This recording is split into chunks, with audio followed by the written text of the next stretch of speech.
अस्सलाम वालेकुम नाजरीन, वेलकम करती हूँ आप लोगों को इस वीडियो में। पाकिस्तान सुपर लीग 9 जून को अबू धाबी में दोबारा शुरू होगी। पीसीबी पाकिस्तान क्रिकेट बोर्ड की जानिब से ऐलान किया गया है कि पाकिस्तान सुपर लीग के बकिया मैच दोबारा से करवाने के राह में हाल रुकावटों को हटा लिया गया है। लिहाजा पाकिस्तान सुपर लीग के बकिया मैच 9 जून से अबू धाबी में शुरू होंगे, जबकि पाकिस्तान सुपर लीग का फाइनल 24 जून को होगा और इसके बाद पाकिस्तानी कौमी टीम अगले ही दिन वनडे और T20 मैचों के लिए इंग्लैंड रवाना होगी। यूएई में बकिया मैचों के लिए पीसीबी ने चार्टर्ड परवाजों के जरिए 6 फ्रेंचाइजर के खिलाड़ियों और टीम अहदेदारों को यूएई पहुंचाया है, जबकि कोयटा ग्लैडिएटर्स के सरफराज अहमद समेत कुछ खिलाड़ी कमर्शियल परवाजों में अबू धाबी पहुंचे हैं।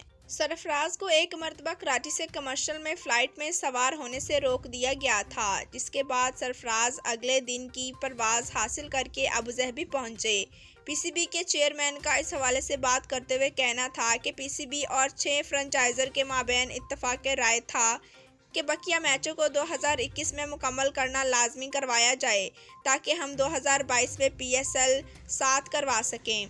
ख्याल रहे कि मार्च में मतअद्दद खिलाड़ियों के कोरोना टेस्ट मुस्बत आने के बाद पाकिस्तान सुपर लीग को मुअख्खर कर दिया गया था।